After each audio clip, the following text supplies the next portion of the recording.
وزي ما اتعودنا معاكم في بدايه كل حلقه في برنامجكم صباحنا مصري دايما بنستعرض حاله الطقس.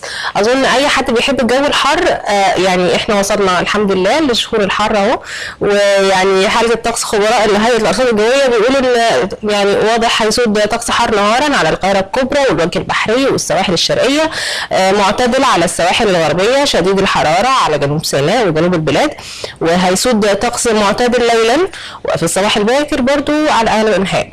هيشهد شمال البلاد انخفاضا تدريجيا في درجات الحراره حتى القاهره الكبرى، والظواهر الجويه هتنشط رياح على مناطق من السواحل الشماليه وشمال الصعيد، ممكن تكون مثيره للرمال والاتربه على مناطق من سيناء على فترات متقطعه. هنستعرض معاكم درجات الحراره المتوقعه خلال الساعات القادمه.